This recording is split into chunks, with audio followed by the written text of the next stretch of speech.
When someone asks, what's the best automatic watch I can buy for under $300? One name comes up over and over and over again, the Orient Kamasu. But here's the thing, a lot of people recommend this watch because other people recommend it.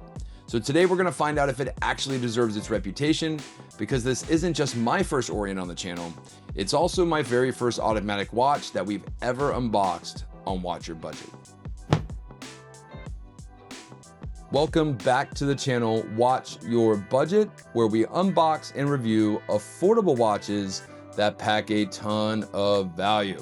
And today we are taking a look at an Orient Kamasu, and it is reference number RAAA0002L39B. All right, let's go ahead and get into it. Orient does have a really good presentation for a budget automatic watch. The box is really nice, of quality, feels good, looks good. And there it is. So inside you do have some warranty information. Then you have the watch itself.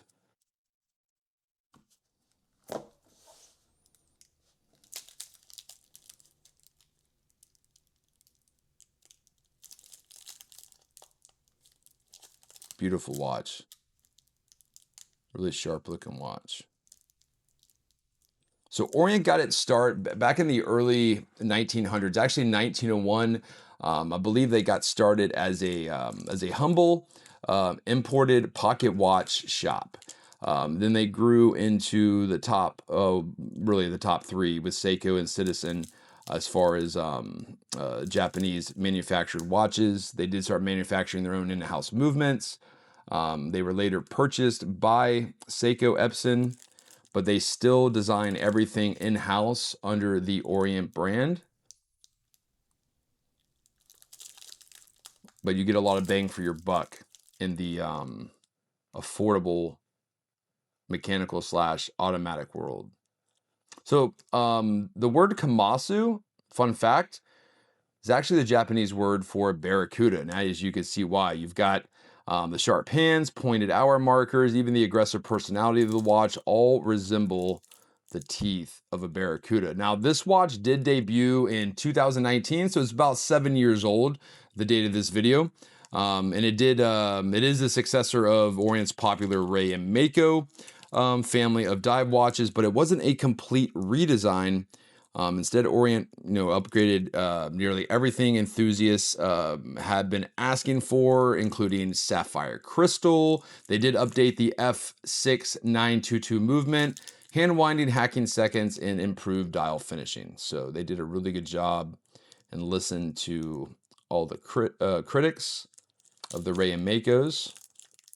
And here we have the Kamasu. Okay, let me unpack this for a second. Then we'll go over some of the specs. Where do we start? I guess we can start there.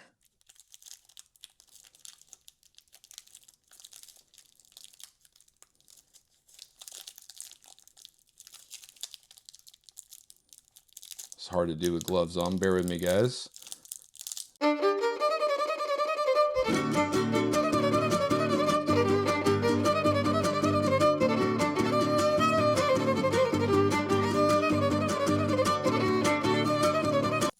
I think we're almost done. 1 second. This is actually kind of comical. All right. Sorry, guys. I didn't anticipate that taking so long.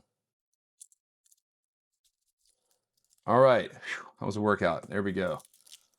Nope. Got a straggler.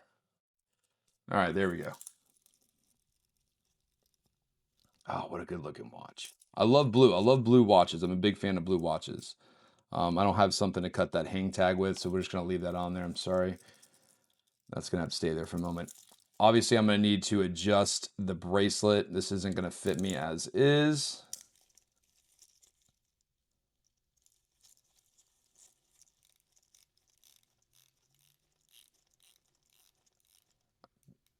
Oh, awesome bezel.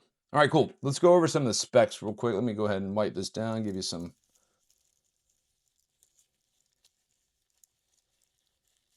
Let me get as shiny as possible for you.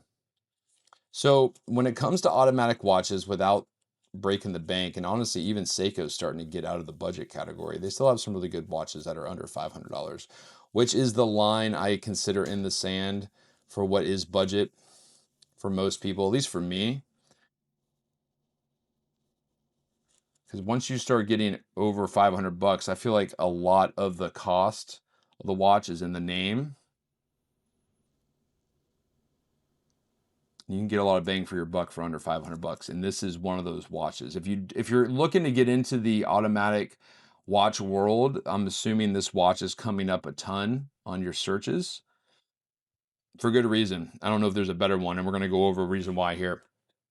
So again, this is reference RAAA 0002L39B. It is the blue dial with a stainless steel bracelet. Now the MSRP on this is actually $580. Realistically, the real street price is right around $220 to $300. You should be able to find this under $300. You can Jama Shop. You look at some of these online retailers like Amazon, even you can get a good deal on these. All right, so as far as the specs go, you do have stainless steel case. The diameter is 41.8. The thickness is 12.8. The lug to lug is 47, and the lug width is 22 millimeters. It is a screw down crown.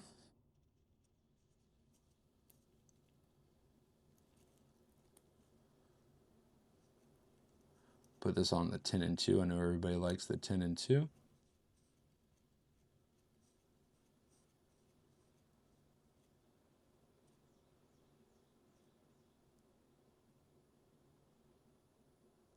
There we go.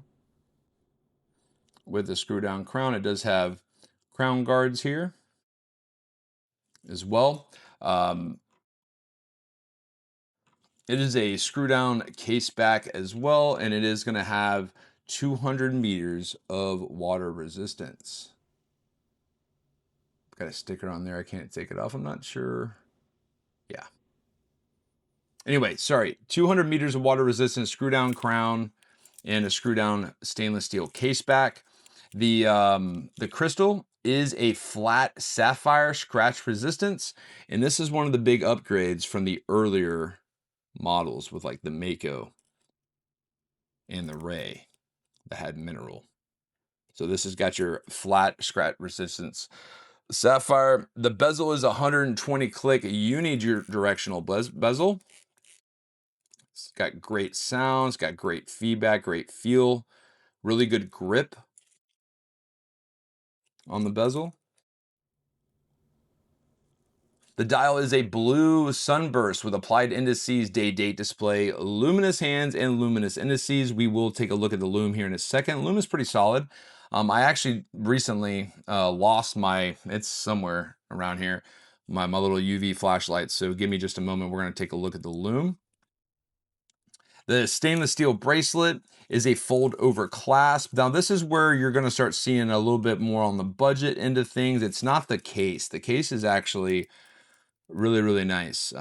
It's going to compete with higher end watches. The strap though, or I should say the bracelet is where they're going to save a little bit of money. Not sure if these are solid or if these are hollow links. It feels kind of light, to be honest with you. If you guys know in the comments, leave a comment, let me know. It feels a little bit lighter though. The weight is definitely more in the case, but it is a fold over clasp. It does have a safety lock. There are micro adjustments here as well. It's got the branding there on the case. And it is 22 millimeters all the way around. Wonder what it would look like with a rubber strap. Might look kind of good with a rubber strap. So the weight is high end 170 grams. Realistically, once you start removing some of these links, you're probably going to be somewhere between 150, 160, depending on your wrist size. And it is a in-house Orient caliber, F6922, automatic, 22 joules, 21,600 vibrations per hour, 6 beats per second. This is going to give the hand a really smooth sweep. You can see that there. Really nice sweep. God, what a good looking watch. Day date as well. It is 40 hours of power reserve. Now, as far as the accuracy, factory out the gate, plus 25, minus 15 seconds per day. A lot of people actually report better real world accuracy after the break-in and regulation, though every watch will be different. It is automatic winding. However, you can also hand wind it. So you don't have to shake it to start. It's not necessarily a shake to start. You can just wind it up. And it does have hacking seconds. So you'll see here in a second. If you don't know what hacking is, this is when you pull the crown out, the second hand completely stops. You'll see here in a second. See how it stops? And it just lets you synchronize the watch even more precisely with another clock. A lot of the older Orient movements did not have this. And you push it back in, and then it keeps going again. Now, as far as the automatic side of things, inside this case back here, you have the movement and you have a rotor. And that rotor just continues to spin and wind the main spring. So no battery, no charging, just mechanical engineering. Again, it is an in-house movement from Orient. And from my understanding, these are pretty easy to work on, not very expensive if you need to have it serviced. Let me know in the comments, have you ever had to service one of these watches? I would love to know. What does that cost look like? Because there are some movements that might be in a budget watch, for instance, but it's extremely expensive over time to maintain that finish. I'm sorry, that movement.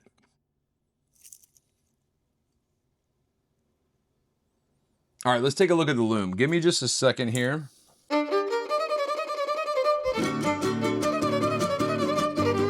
And there you go. You can see the Lume.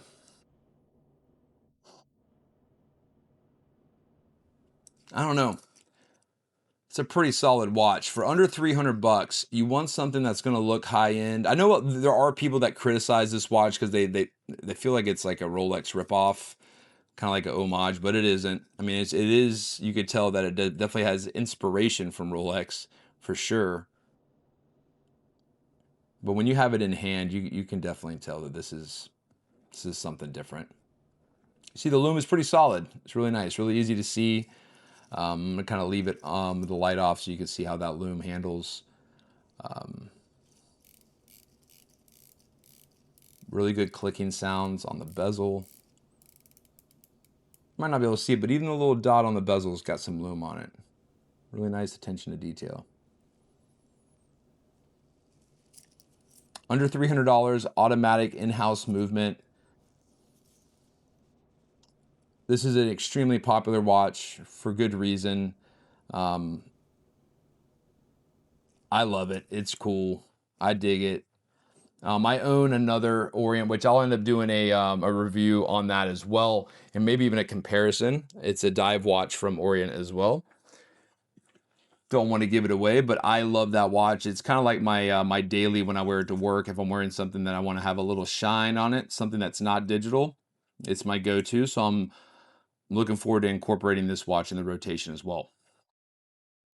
So let me know. Do you guys have a lot of automatic watches? You looking to buy your very first automatic watch? Let me know what you think. I don't think you can miss for less than $300 with the Kamasu. This is a watch that's going to last a very, very long time. If you take care of it, it will take care of you. And that blue is really nice. The finishing is really, really nice on here as well. Let's take a look at it on wrist and then we'll wrap it up.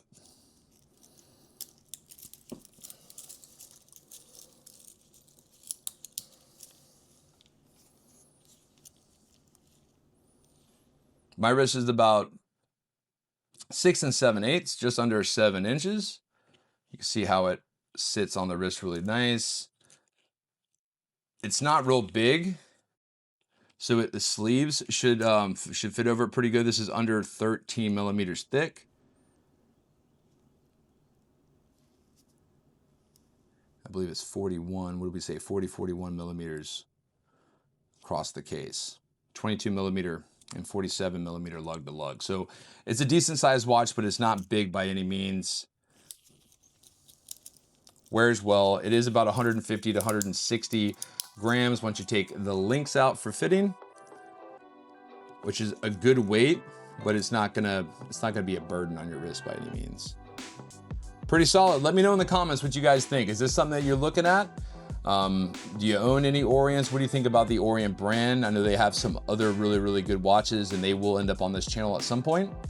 Let me know what you think in the comments. Also, we are over at 1,000 subs. I do appreciate you guys hanging in there with me. It's been a fun ride, and I look forward to what's coming next, which we have some great watches on deck for review as well. If you like the video, like it, share it. Love the support you guys are giving, and as always, I look forward to seeing you around the corner.